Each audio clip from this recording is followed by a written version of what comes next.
I, 22 female, have been friends with Danny, 22 male, since high school, and he recently moved in with his current girlfriend Lucy, 22. They had a housewarming party on Friday, and Lucy spent most of the night dancing with her own friends, who were very like her, excitable and extroverted, and dragging Danny away from his conversations with us, his friends, to dance even though he's more like us, introverted, not party animals. Later, Danny was quiet, so I asked if he was okay, and he said he was just tired, but he just kept watching Lucy dancing, and then said something in her ear the next time she came over, and she just shook her head and laughed at him. After she returned to her friends, I asked if it bothered him how she behaved, and he asked me to explain.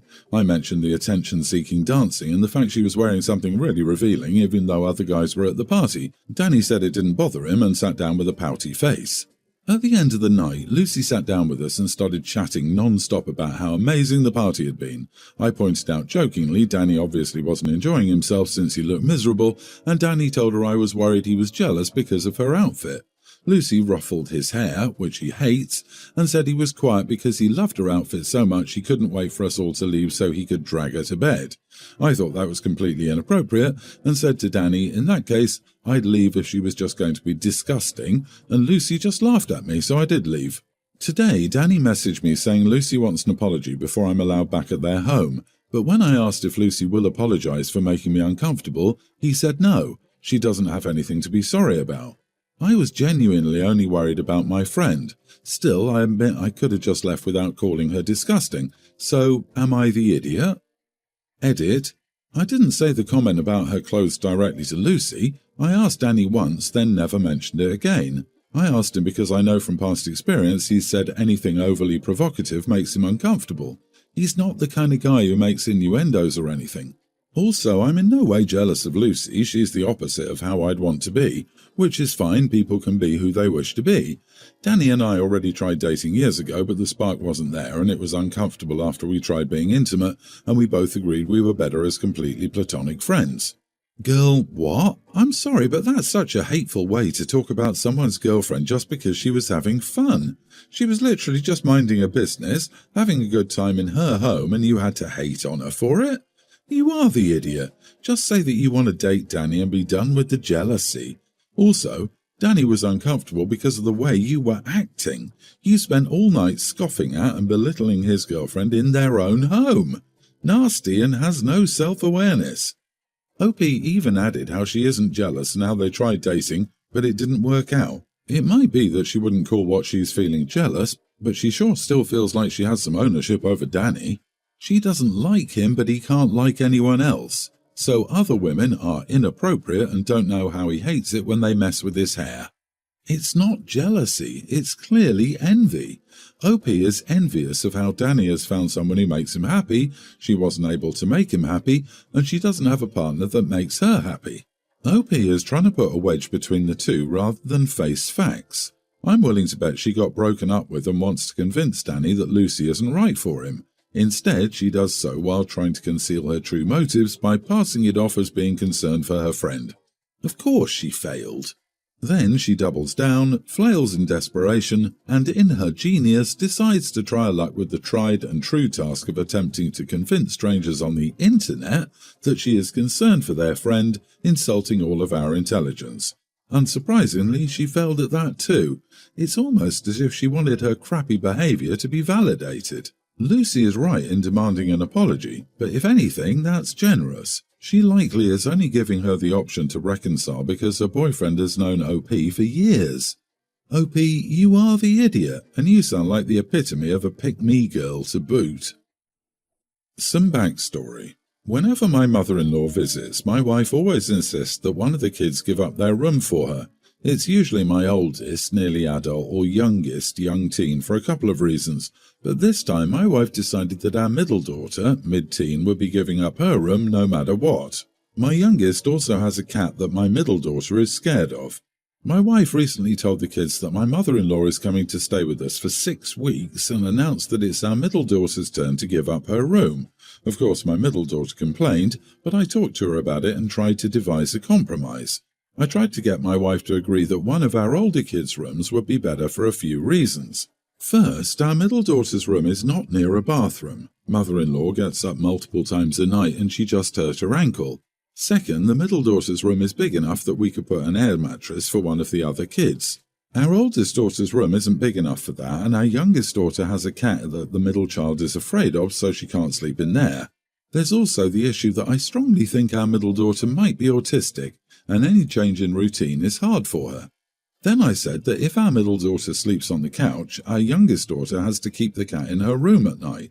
My youngest daughter refused because the cat would wake her up and want to play, but I told her it's fair for the middle to not want the cat harassing her while she sleeps, and that she should keep the cat in her room or she should give mother-in-law her room. My wife and youngest are saying this is unfair and I'm just trying to get the middle out of giving up her room, but I truly think this is a fair compromise. Middle will give up her room if the cat is away from her at night. I told the middle child if they kept the cat out at night, I would take her to sleep at my parents' house every night until my mother-in-law left. But my wife is refusing that too because her mom is already upset that our middle child likes my parents better. My parents live half a mile from her until she was born. Mother-in-law lives across the country, and that this will make her think the middle is sleeping there to get away from her. Am I the idiot for saying either my youngest gives up her room, keeps the cat in her room, or my middle sleeps at my parents' house while my mother-in-law is here? 6 weeks? Everyone's the idiot here except the daughter. What the actual heck are you and your wife and your mother-in-law thinking throwing your kid out of her room for 6 weeks? Mother-in-law can stay in a hotel and or come for a much shorter visit and or sleep on a folding bed. This plan is wholly awful. Your mother-in-law should be ashamed for even thinking of disrupting your home for 6 weeks. Not to mention the disruption to the cat. Not to mention you think your kid may be autistic but haven't actually had her evaluated. All you adults should be ashamed of yourself for your parenting failures. I found out mother-in-law was staying for 6 weeks at the same time as the kids. I told my wife she should either sleep on the couch or get a hotel, but that resulted in an argument for another story. I do not agree with the kids giving up their rooms, especially for that long, but my wife won't compromise. Then this is not a marriage, this is a dictatorship. Put your foot down, if not for yourself, then for your children and your cat. Your wife needs to learn to discuss and compromise. I would take this to a couples counsellor, but she doesn't sound capable or interested in compromising or changing. You need to put your fantasies of divorce into action. I'm pretty sure you have fantasies of divorce, am I right? Gee, I wonder why the middle child prefers her own grandmother over the lady who invites herself to stay for 6 weeks, kicks her out of her room, and exposes the cracks in her parents' marriage. Dude, 6 weeks is not a visit. It's long enough that mother-in-law should pay the rent. Grow a spine and tell your wife and mother-in-law to screw off. My baby had a birthday last week, so we planned a little party for him last weekend. We were supposed to have only one party with both sides of the family, but my sister-in-law and her husband live far away. They haven't met our baby yet. The last time we saw them was before the global issue, and they postponed their visit for a week. So we had a party with my side of the family, my mom, my 2 siblings and their partners, last week, and another party yesterday with my husband's side, his mom, my sister-in-law and her husband. As you can see, it was 2 very small gatherings. Basically, both times we did the same thing. A meal, a cake. They gave gifts to the baby, fawned over him, took 1 million pictures and videos, and we chatted while the baby napped for half of the party. I'm breastfeeding, so I don't drink at all, and my husband doesn't like alcohol much, so he stops along with me. We didn't even think about buying wine for the parties, because the last time we bought any, it was like 2 years ago. LOL. I thought the party with my family-in-law went well. Everyone was happy until I received a text from my mother-in-law this morning, asking me why I didn't serve drinks and saying that neglecting my guests was in poor taste. It seems my sister-in-law is very upset with me because she thinks I was cheap when they came all the way to see us and bring gifts for our baby. To be clear, my husband was the one who planned the second party, and he bought sodas and juices because that's what he wanted to buy. I don't know why I'm being blamed. The thing is, not serving wine for a party is rare and weird here, but my family didn't say anything about it, so we just went with the same plan for the second party. And before anyone says anything about my husband, he called his mom and asked what the heck was going on, and said that if they're not happy with our way of hosting, they don't have to come next time. I guess I'm asking if I am the idiot for not serving alcohol at my baby's birthday party. Edit, we're French, they were expecting wine with the meal and champagne with the cake, and it was lunch, and the afternoon after that, they left around 6 p.m. You know, it's a birthday for their grandchild and all they care about is their booze. Booze at a baby's party? Really? Those people need counselling. You have a serious problem with alcohol if you're mad it wasn't served at a baby's birthday party. You are not the idiot. If the guest of honour can't drink, it isn't appropriate. Yep, drinking problem ahoy, I'm afraid. That's how I realised my former sister-in-law had drinking issues. She brought 4 tall boys to my 1-year-old's birthday. We've never served that at a kid's party and neither of our friends or family. If it was New Year's Eve, someone's 21st birthday, or some other sort of adult party, I could understand some people's expectations of alcohol being served, and being disappointed if it wasn't. And it's super crappy that your sister-in-law complained to your mother-in-law, who then complained to you. It's so manipulative. OP, you accommodated these people with a whole second party. They can survive one party without wine or champagne. On their next birthday, you can give them their very own personal flask to never miss their opportunity to spike their drink. P.S. Love how your husband handled it. My mom left my and my sister's dad when we were toddlers, male and female, for our stepdad. Our parents split custody of us, but as you can imagine, it was not beautiful. Everyone is a BFF's kind of blended family.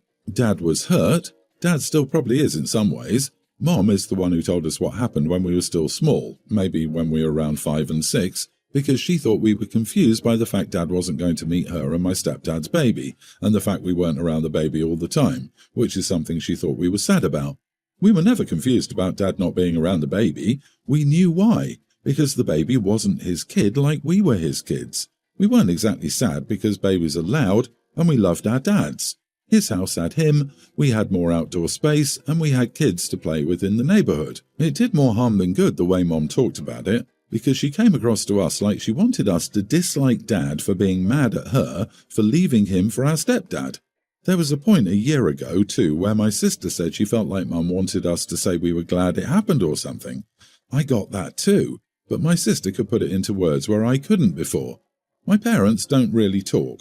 I don't think Dad is mad anymore, but he's never going to go out of his way for Mom or our stepdad. I don't think he's wrong about that either. They don't care about his feelings, and our half-siblings aren't any of his concern, so it will never bother me. A couple of years ago, my mom and stepdad got into a car accident while we were all in school. My sister and I were at Dad's that week, so he picked us up from school like normal. I'm still determining who asked or how many different people asked him, but at least one person asked if he could pick up my half-siblings from school when he picked us up.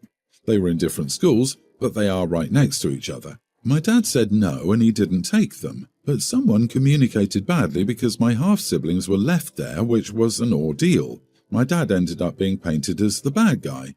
My half-siblings were made very aware that my dad didn't pick them up, and others thought that was wrong. My dad is now spoken about like he owed something and didn't follow through. My stepdad has called him a petty idiot. I'm tired of it, and when my mom and stepdad were complaining about how cruel he was to my half-siblings, I told them my dad didn't owe their kids anything. Given how much my half-siblings speak crap about my dad, they were making them just as entitled as the two of them are. They should never have been told anything and shouldn't think my dad owed them something. They tried to ground me for speaking to them that way, and I told them they were ridiculous and I was so done with them. My mom said I'm the oldest and should be more compassionate and understanding. She also accused me of being like my dad. Am I the idiot? Not the idiot. Your dad is under no obligation to care for your half-siblings. I've lived in 3 different states in the US, and schools have always required at least 2 emergency contacts. The school is at fault for not going to its emergency contact list and calling those people. You simply spoke the truth. Your mom and stepdad don't want to accept any accountability for their roles in what led up to your dad's refusal, so they lash out at you. Would the school release the kids to someone not on the official pickup list? My kid's school wouldn't. Did these people put the dad as an emergency contact without permission? I bet that's what happened. It's not that bizarre if you're as entitled as the mother seems to be. She expects her ex to be totally cool with her and the guy she left him to be with. It's good to be civil towards them, especially with kids involved, but you don't owe them anything. It's like the mother believes she's entitled to stop, start, and define the relationship between her and the father according to her own whims. OP, it's fantastic that you're standing up for your dad. Your mum and stepdad are engaging in behaviours designed to drive a wedge between you and your dad, which is unfair and harmful. And I just take it as a compliment that you're like your dad. because she's implying you're not like her, and she is the person who cheated and broke up a family. My daughter, Teen, has been begging me to buy her a pet, so I bought her a rabbit a couple of weeks ago. She loves it and takes it everywhere with her. The problem started when she went to her mom's home and took the rabbit with her. Apparently, her half-brother is allergic to it. 2 nights ago, my daughter called me and asked me to bring her back home. Apparently, her mom tried to convince her to return the rabbit because of her brother, and they got into an argument over this. When she refused to let her return the rabbit, her mom asked her to send the rabbit to my home and never bring it to her home again, and my daughter told me that she'll go to my house to be with her rabbit then. Yesterday, my ex called me and asked me to bring my daughter back. I told her that my daughter had refused to go there without her rabbit, so unless she let her bring her rabbit, my daughter would stay here. She thinks my daughter and I are both idiots. So, am I the idiot for taking my daughter's side? You are the idiot, not your daughter. You have shared custody. That means the rules in each house apply to only that house. You are entitled to keep the rabbit, but you cannot force your baby's mom to take in that rabbit. It feels like you enjoy using the rabbit to drive a wedge between the two. Did you even consult, or at least give a heads up to the mom? Be an adult. Come on, can we co-parent a little? Leaving the rabbit at your place is a tiny damn compromise. Depending on how allergic the brother is, there are going to be decontamination procedures in place. Not giving the co-parent heads up means that the brother could suffer without understanding why for extended periods. And how hard is it to say, "Hey co-parent, I want to get daughter a rabbit. What are some rules we should have in place for it?" Or the daughter could be an evil genius and ask for a rabbit just to take to her mom's because she knew about the allergy and wanted to terrorize her stepbrother and mom and get back to OP's place. OP says, "My daughter is very happy to use the rabbit as an excuse to never return there again. I'm just supporting her decision." If that's the case, it's actually very sad that a mom-daughter relationship has reached such a difficult place.